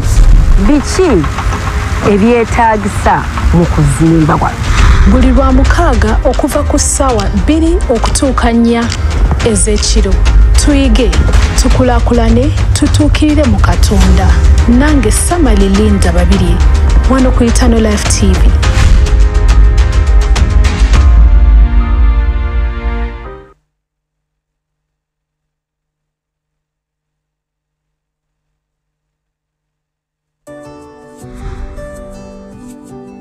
Olubereberye essula ey'okubiri olunyiriri olw'18 Mukama n'alaba nga si kirungi omuntu okubeera yekka n'amukolera omubeezi amusaanira. Bwe weeyongerayo ku ssuula eya 24 Bayibuli egamba nti omusajja ky'anaavanga aleka kitaawe ne nnyina ne yeetaba ne mukazi we ye nabo banaabanga omubiri gumu. Nkwaniriza ku program Mukama akikoze buli lwa Sunday essaawa 11 paka ssaawa 12. Program tugenda okuleetera abantu abasazeewo okwetwalira obufumbo obutukuvu. Nkutwala gwe Joanita Namutebi okuba mukazi wange. Oyige ngate bw'onyumirwa nange omuweerezaawo Esther Naradda ku Eternal Life TV. Togisubwa.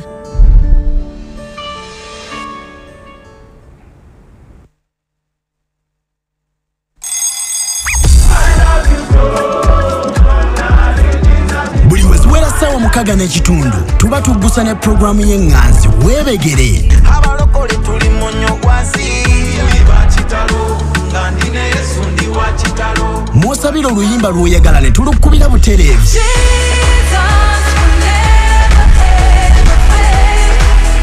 Saba oluyimba olusinza olutendereza n'olwogera eri omwoyo gwo okuyita ku mukutu gwa Facebook ne X app luzanyibwe ku Eternal Life TV, now and forever.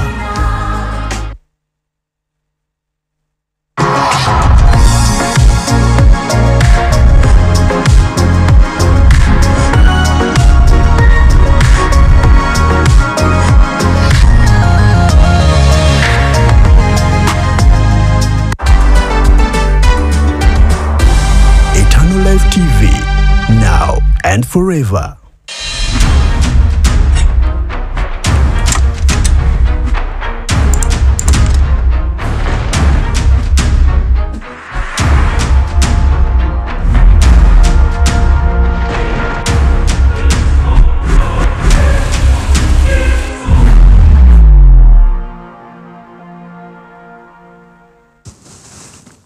Wow. Mukulikeeyo naffe ndowooza tuvuddeyo manyi kiba kirungi omuntu n'atwala kadde n'awumulamuko katini n'anywa ku lwendo lw'amazzi nammwe n'obaako by'okwasaganya we gaba matanga gabadde ganaatera okuyiika n'oyimirirako awo n'ogamba owaayi kangalinde mu kkowa neeno bakankwasira oba kangende mu kiyigo bakankole bino supiidi nga tuwumuddemu era obulamu bwe buti bwe butambula ganda nga ate wootawumula obuzibu ate bubeera bungi. It's a good thing okuwumula n'otakolaki n'otakutuka nnyo na mbeera yansi naye nga muli mutya mwebale nnyo abatweyunzeeko mutukoze bulungi abatukuumye ne tuwaka nga ekyankalanye nammwe mutukoze bulungi kwegamba kyensobola okugamba nti nno it gets better teri kikyankalana paka kibeera bulungi ebimu kwegamba ebimu tulina ndowooza kukkakana bukkakkanye kitegeera naye nga Mukama bulungi mwebaza ba technician oba mikono gyaffe abalungi beyatuwa abali eyo ng'embeera bagikwasaganyiza mu maanyi nno nammwe abasigaddeko abatambuddemu nga mulina byemugenza okukwasaganya Katonda abayambe abawe n'ekisa. Weewaawo olunaku olwaleero waliwo ebintu kwegamba ebijja bitambula mu bulamu n'ogamba owaayi kingenda bikola ntya naye tulina omulamwa gwe tugenda okuba nga tutambuza gwe nayagala okutweyungako nkusaba onkolera ekintu kimu nkusaba oweereze obubaka wakitegeera kwata bukwasi simu yo okwata ennamba eyo ensonga yonna gye tunaaba twogeddeko nga kwegamba naawe ogiraba yandisaanye okwogerwako kyolina okukola kwe kwogera naffe tuweereze obubaka tuweereze message tuweereze WhatsApp oba tukubire kasimu ng'ensonga eno gye twogeddeko ekukutte ku mutima tuli ffenna ensonga gye tugenda okwogerako ebigambo ebimu nange olumu byenkuba nebuuzo oba mbyogere ntya mu Luganda n'ensonga ya validation. Tulina olumu ebintu bye tukola oba bye tutakola nga abakkiriza nga twagala ekifo kye tulimu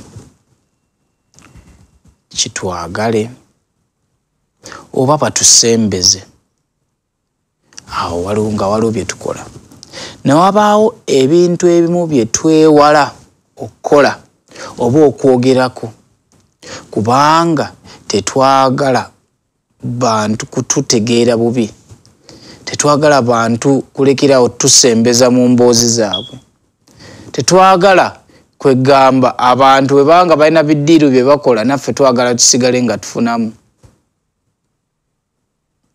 Wajjukira ekyawandiikibwa kye twasomye era ndowooza katutwale ku budde tukisome kubanga eno gye tuvudde kyawandiikibwa kyadde tekiva wala nnyo twayogedde nno ku bintu bingi nga twagala ffe ng'abantu olunaku olwaleero Colossians chapter 3 verse 23 whatever you do work at it with all your heart as working for the Lord and not for human masters. Twegamba tulina embeera gye tukola tulina ebintu bye twagala okukola wemba ndi wa kukiwumbawumbamu nga twagala okufiitinga mu society twagala okukola ki okufiitinga mu society enga balokole twagadde okufiitinga mu society tutya jo twadde tubyogerako ndoza ne mukyala wange twadde tutuddawo nga emboozi ekutta akati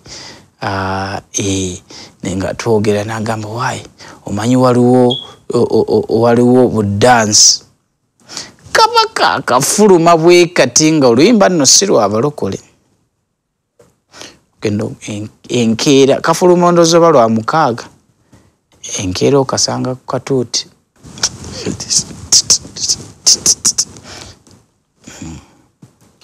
ate tujenze wala onako lwaleero ngenda kwogera mpola mpola nenga weesibe bbiri tuba tukyali awo nga tudda ku musono fashion ezifuuse fashion gwani ajja okusubwa by the way ebifo ebimu nga ne fashion eba yakafuluma nga naye erumbi akatuuti.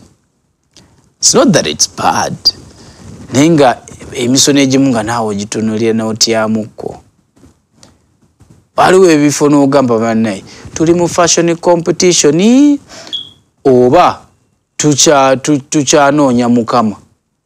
Kale nsogerera bubi kiba kirungi nze omu ku bantu abaagala olabika bulungi naawe alabika obubi. This is not to okuwa amaanyi otambule fwa. Njogera ku bali abakisussa ng'olugwe ne waba alwambadde wiiki ewedde oba omwezi omanyi omwezi mu kanisa mirundi gy'ogendamu ng'oba alwambala wiiki ewedde oba wiiki eri abaalulaba ani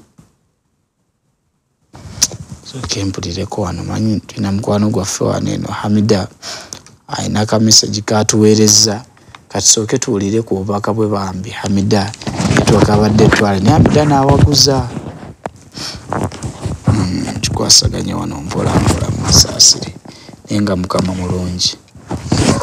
Yesu yebazibwe mwasuze mutya nze nyanzi bannange sandyetaaza Uganda gikyusa kubanga bannange akanya Uganda akanya kalungi nnyo ate Uganda zaabu buli kyamuwendo kiri mu Uganda kabwasi baba bagikyusa erinnya eddala nze mba seetaaga bagikyuse era nze wembeera nze nga nze gwebabuuziza mbaga temugikyuse kama abawa omukisa. Amina.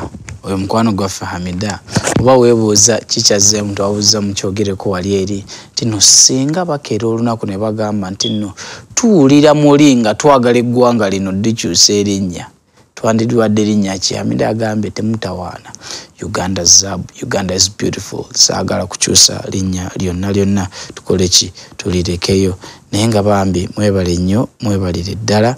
At least nsanyuka nnyo okulaba nga nga mpola mpola obubaka mu buweereza nenga mukama mulungi. Eri Ismail naawe nkubuuzizaako Eri Ismail ali Ntebe mukama yebale kukuumirayo nakuwangaaza weewaawo bangi nnyo Prudi Kintu naawe nkulabyeko Gloria nawe nkulabyeko Anet Nampija nkulabyeko mu maanyi mbalabidde mu maanyi ddala nnyo. Kati katudde mu mboozi yaffe eri nti ng'abakkiriza twesanze ennaku zino nga twagala okufiitinga mu society twagala kwegamba nga naffe oba ngambe tetuboolebwa nga naffe tutambulira ku mulembe oba so si ki nga n'ebintu bye tukola nga ne we biba tebikola ki nga kwegamba tuli awo tulinga mazzi gabuguma tetwokya tetunyogoga tuli awo tufiitinga bufiitinzi. To make matters worse oyinza n'okwesanga nga abakkiriza abamu tebamanyi woogwa tebamanyi oba oli mukkiriza tebamanyi oba toli mukkiriza nga yemu abatuviirako n'ebigambo bineeno nti gundi waabeera mulokole awo nange ndi pasita gundi waabeera mulokole awo nange mbeera pasita. Naye olunaku olwaleero njagala nkubuulire nti okwekutula ku mwoyo ogwo ogw'okwagala okufiitinga mu society ogw'okwagala okulaba ng'olabibwawo tekitera kubeera kyangu naye ate kikuleetera emirembe egy'okukola ebintu eby'enjawulo kikuleetera embeera ey'okwawulwako ey'okukozesebwa Katonda. By the way si kyangu kiyinza okuleetera okukyayibwa abantu kw'otadde ne famire yo. Kola ki? Anti tulina abamu nga batandika okukola ki? Okubaako bye banyeenya kurukuru nga waliwo emikolo gye bakola ekiro oba simanyi nina mukwano gwange ye yafu Katonda yamuwa abalongo. Mukwano gwange kutumiddeko tombeera wala naye bambi yabagamba abalongo bano Katonda ye yabampa. Saagala kuwulirayo omuntu angamba simanyi kola bino. Mabega kaawo omu n'alwala. Famire neesituka twakugamba alongo n'abagamba Katonda ono eyabampa. By the way yalwala n'akomayo. Katonda ono eyabampa tajja kukkiriza paka ne kati. But let me tell you, by the grace of God, mukwano gwaffe oba abaana be ne bakola ki? Omwana w'oyo omulongo omu yalwala n'awona. Balinze wabeewo ekituukawo bamujjukize nti nno gwe weefuulaani gwe atakola bino ebintu. Naye yagamba nze omukkiriza nina bye sitagenda kukola. Nagamba waneeno nti nno singa tutambulira ku mannya Peter, John, James, Justin, Catherine, Joan, singa tutambulira ku mannya amannya ag'abakristaayo ag'abantu be tulina mu bukulembeze ne mu ofiisi ez'enjawulo bangi nnyo ddala. Naye ekibuuzo kiri nti lwaki ebintu ebigenda mu maaso mu makolero mu ofiisi eyo lwaki tebifaanagana mannya ge twandiise ag'abakristaayo oba ag'abakkiriza? Sente zibbibwa, kitegeera tuli ffenna. Naye leka nkubuulire tulina ebintu ebizze ennaku zino ng'abantu we constantly are seeking for approval, constant seeking of approval and acceptance okuva eri abantu ng'ate si Katonda. Ebyo si birungi. Katonda nno gw'olaba do not conform to the standards of this world. Kwegamba toddaawo n'okkiriza n'otambulira ku standard ensi gy'eseetinze kubanga ffe tuva mu ggulu. We are citizens of heaven. Ffe enkola yaffe erina okubeera ng'etambulira ku musingi oba ku standard ya Katonda, nga Katonda wagamba no tetusala, Katonda wagamba yes tetusala. Olaba by the name Bible mulimu nti ebintu Katonda yajja kwawula abantu. Ogera okwesanga nga gwe famire yo baali basiraamu n'okkiriza Katonda ne bakuboola ne bakugoba. But maybe sometime later ne bakukkiriza oba nga baali bakatoliki. May God bless them. Naye ne bakugoba ne bagamba ebintu wano tetwagala balokole. Naye n'ogamba apaana n'owaguza n'ogamba nze Katonda sigenda muvaako. Kitegeera. Naye tutya okutuvuma. Engeddeko mikwano gyaffe era nze mbawa amaanyi tiimu evangelism abagenda ne mubuulira enjiri ng'ate enjiri ya ddala si yakudyekadyeka si yaku nga mugenze mu makubo nze mbawa ekitiibwa. Matthew 5:11 Jesus, blessed are you when people insult you, persecute you and falsely say all kinds of evil of you because of me. Awe wali obuzibu. Owereddwa omukisa gwe ng'abantu bambi ovumiddwa. Abantu bakukyaye. Abamu babatute ne makomera. Abamu babogeddeko ebigambo ebikyamu. Lwaki? Lwakwagala kw'olina eri Katonda. Okitegeera. naye tekitegeeza nti no obulamu bwe tutambulira mbuno obwabakkiriza bugenda beera bwangu. Kitulaga nti nno gwe kasita onywera n'osigala ku Katonda, n'onywera n'osigala ku Katonda, wabula si ku ebyo abantu abalala bye balowooza. Oh my goodness, empeera yo muggulu gyeri. Ate oba ne wano, by the way, ekisinga okunsanyusa nti nno wano mu nsi tulina ebintu bye tukola ebitakwatagana. Naye omuntu oyo ayimirira ku kigambo kya Katonda nga ali straight bw'ati.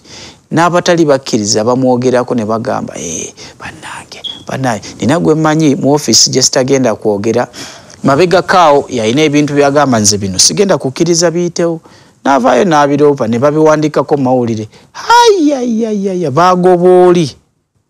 Bagobooli ku mulimu. Naye maaso awo baba banoonya omuntu gwe bagenda okukuza ne bagamba munoonya oli gwe baagoba. Oyo yajja basobola, oyo tajja kubba ssente, oyo waliwo ebintu by'atagenda kukola. Wenjogerera kati nga bali abaali bakama be kati ye mukama waabwe.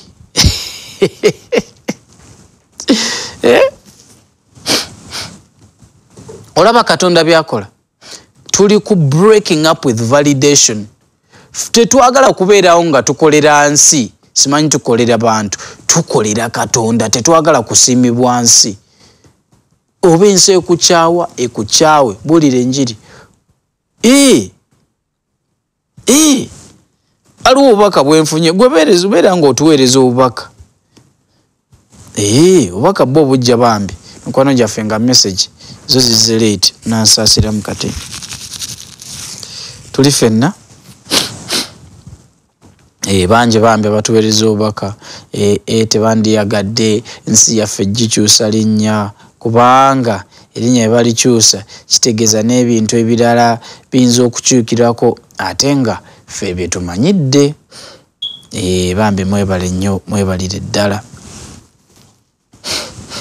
Breaking up with validation tetugambye si kyangu.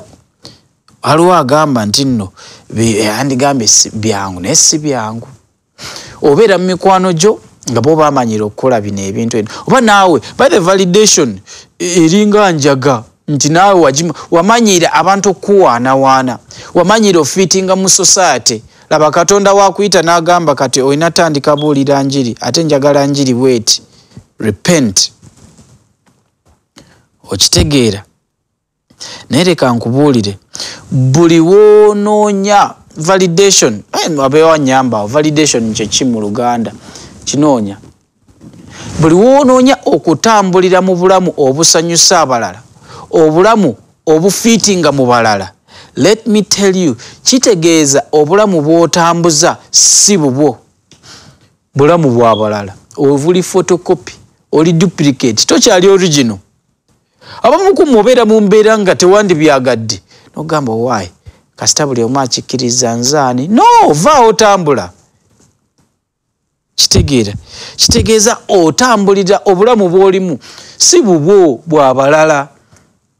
Engera bambi, you are fearfully and wonderfully made. God created you with a purpose. Ebyawandikibwa byonna zero. Nga gw'otambulira olinga kibumbe bakusitula busituzi kola kino, olinga ddiikuula kati. By the way, toyawukana nnyo na ddiikuula.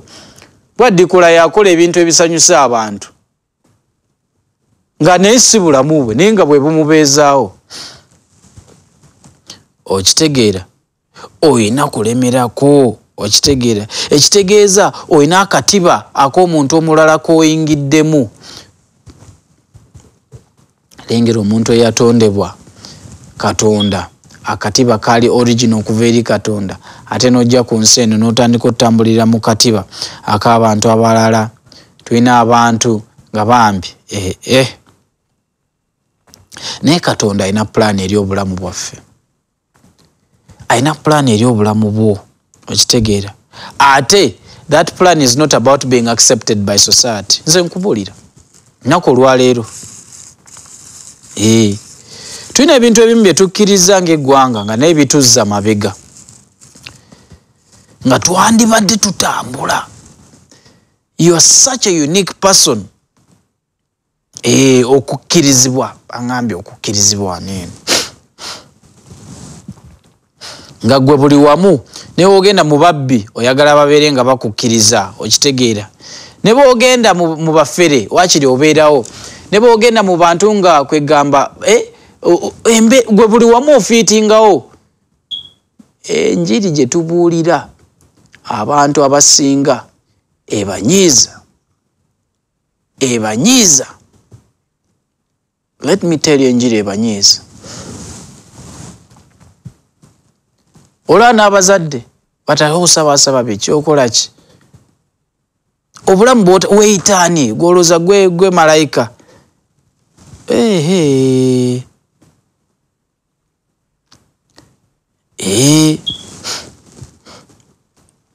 Katonda akusaasire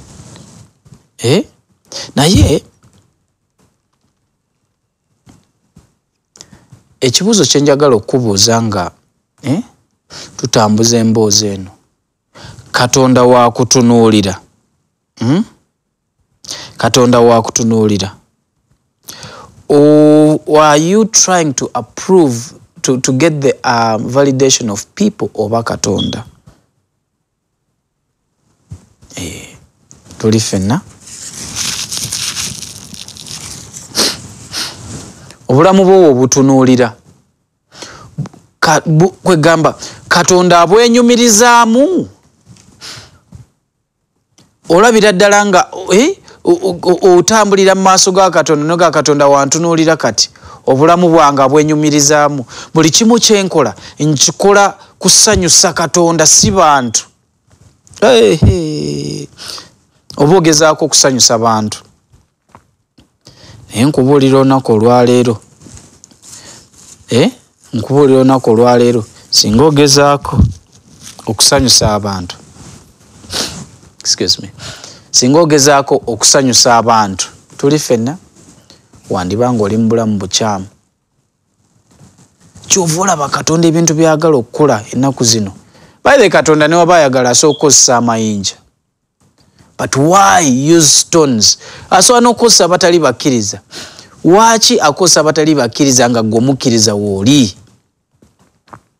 okitegeera so olunaku olwaleero nkuzzaamu amaanyi ogezaako okweyawula ku kufiitinga mu society oba mu kwagala okukakasa society okukkirizibwa okubeera nga tebakuboola leka nkubuulira olunaku olwaleero kiba kitegeeza nti nno otandise okutambulira mu bulamu Katonda bw'ayagala obukkirizibwa Katonda obutambulira ku nnono ku Bayibuli gye yatuwa.